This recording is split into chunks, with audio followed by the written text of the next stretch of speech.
ಕಾರ್ಯಕರ್ತರ ಮಹಿಳಾ ಮಣಿಗಳೇ ಹಾಗೂ ನನ್ನ ಮಾತನ್ನು ಆಲಿಸುತ್ತಿರುವಂತಹ ನನ್ನ ಸುತ್ತಮುತ್ತ ನೆರೆದಿರುವ ಹಾಸನದ ಎಲ್ಲ ಪ್ರಜ್ಞಾವಂತ ನಾಗರಿಕರೇ,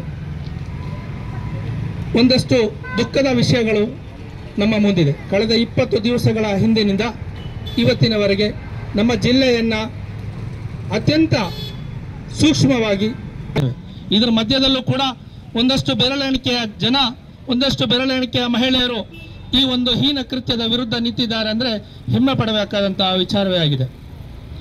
ಕಳೆದ ದುಷ್ಕೃತ್ಯದ ಪರವಾಗಿ ಮಾತನಾಡತಕ್ಕಂತಹ ಒಂದು ದೊಡ್ಡ ಸಮೂಹ ಜಿಲ್ಲಾಧಿಕಾರಿ ಕಚೇರಿಗಳ ಮುಂದೆ ನಿಂತಿತ್ತು. ಅದಕ್ಕಿಂತಲೂ ದೊಡ್ಡ ಬಲಿಷ್ಠವಾದ ಒಂದು ಪಡೆ, ಒಂದು ಹೋರಾಟ ಈ ಸಂದರ್ಭದಲ್ಲಿ ನೆನಪಿಸಿಕೊಳ್ಬೇಕಾಗಿದೆ. ಬಂಧುಗಳೇ, ಕಳೆದ ಒಂದು 3-4 ವರ್ಷಗಳ ಹಿಂದಿನಿಂದ ಈ ಒಂದು ಅಚಾತುರ್ಯ ನಮ್ಮ ಜಿಲ್ಲೆಯ ಸಂಸದನಿಂದ ನಡೆದು ಬರ್ತಾ ಇದೆ. ಅದನ್ನ ಯಾರು ಮರೆಮಾಚುವಂತಿಲ್ಲ. ಕೃತ್ಯ ಮಾಡುವಂತಹ ಒಬ್ಬ ಹೇಡಿ ಸಂಸದ ತನ್ನ ವಿಡಿಯೋಗಳನ್ನ ತನ್ನ ಪೆನ್ ಡ್ರೈವ್ ನಲ್ಲಿ ಕಾಪಿಟ್ಕೊಂಡು, ತನ್ನ ಪೆನ್ ಡ್ರೈವ್ ಅಲ್ಲಿ ಸೂಕ್ಷ್ಮವಾಗಿ ಇಟ್ಟುಕೊಂಡು, ಆ ಪೆನ್ ಡ್ರೈವ್ ಅನ್ನ ಇನ್ನಿತರರಿಗೆ ಸಿಗುವಂತೆ ನೋಡಿಕೊಂಡು, ಬೇರೆ ಬೇರೆ ರಾಜಕೀಯ ದೊಂಬರಾಟಕ್ಕೆ ಆ ಪೆನ್ ಡ್ರೈವ್ ಬಹಿರಂಗವಾಗ್ತಾ ಅದರಲ್ಲಿ ಸಿಕ್ಕಾಕೊಂಡಂತಹ ನೂರಾರು ಹೆಣ್ಣು ಮಕ್ಕಳ ಮಾನ ಮರ್ಯಾದೆಯನ್ನ ತೆಗೆಯುವಂತಹ ಪರಿಸ್ಥಿತಿ ಈ ಸಂಸದನಿಂದ ಉಂಟಾಗಿದೆ.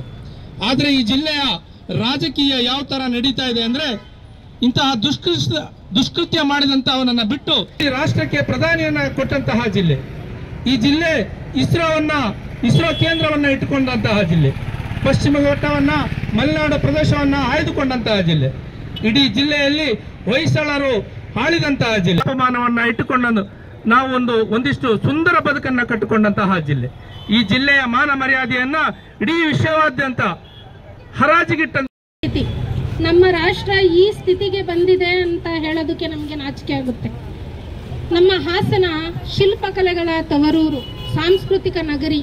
ಸಂಸ್ಕೃತಿಗೆ ಮತ್ತೊಂದು ಹೆಸರೇ ಹಾಸನ. ಹಾಸನ ಅಂತ ಅಂದ್ರೆ ಎಲ್ಲಾ ಜನರ ಮನದಲ್ಲೂ ಒಂದು ಘನತೆ, ಗೌರವ ಮನೆ ಮಾಡಿತ್ತು. ಸಂಸ್ಕೃತಿಗೆ ಎತ್ತಿದ ಕೈ ಹಾಸನ ಅಂತ ಹೇಳ್ತಾ ಇದ್ರು.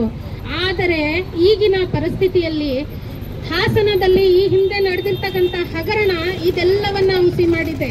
ನಮ್ಮ ಹಾಸನಕ್ಕೆ ಒಂದು ಮಸಿಯಾಗಿದೆ ಈ ಹಗರಣ, ಅದೇ ಪೆನ್ ಡ್ರೈವ್ ಹಗರಣ.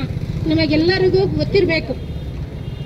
2800ಕ್ಕೂ ಹೆಚ್ಚು ಮಹಿಳೆಯರ ಜೊತೆ ಲೈಂಗಿಕ ದೌರ್ಜನ್ಯವನ್ನ ಮಾಡಿ, ಶೋಷಣೆಯನ್ನ ಮಾಡಿ, ಅದನ್ನು ತಾನು ಸ್ವತಃ ವಿಡಿಯೋನ ರೆಕಾರ್ಡ್ ಮಾಡಿಕೊಂಡು ಅದನ್ನ ಭಿತ್ತಿ ಪತ್ರಗಳ ಹಾಗೆ ಹಂಚಿರ್ತಕ್ಕಂಥದ್ದು ಎಷ್ಟು ಸರಿ? ಹಾಗಾದ್ರೆ ಆ ಹೆಣ್ಣು ಮಕ್ಕಳಿಗೆ ನ್ಯಾಯ ಎಲ್ಲಿ?